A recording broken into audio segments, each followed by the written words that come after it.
Yeah. Kudhara kwangu 10 yeah. Some younger sounds me Kudhara kwangu Kudhara kwangu I was probably really sweet.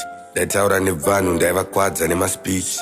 Ndaibaya chishanu kunofara kuma-streets. Tainwa paraffin kujaira usanwa tea. Ndaimhanya madhiri ndaimhanya maningi. Taitobata basa vachigayodhwana vadiki. Ndaizvitaura nachipi aindipasa matips. Vanhu makaranga nhasi mangwana atoma Greeks. Long story short, people change. Gang, if you can't see it uritenga. Who is gonna be there zvakasheka. Vari kungoda mbiri yandakameka nemasina ndakatenga. Endakatozona kuti mazimba anoda pressure pasina zvavapledge.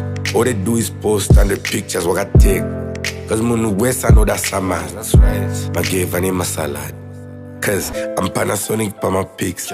Rappers catch feelings and a goalie and a keep. But andidye kumba kwenyu auna porridge yawan deep. I knew I had a calling, that's why college ndakaskip. Every morning ndakastick, chakadhora rakavigo. Nemurora akatsiga, tiri mota yakapimbwa. And I'm sure that makazvinzwa. These days I'm really out of sight. Cause I'm tired of this behavior in my socialites. Vachingomuka vari palive. Imi mchingomuka munotarisa mchivaraidza. Joba time, nemazirudo. Vane madrugs musoro, vane madrugs musoro. Nah, someone's mother's on the internet.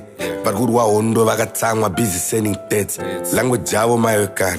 It's very tense. They can accuse you of a story, see not evidence. And the corporates don't care. It's the controversial people doing projects, so yeah.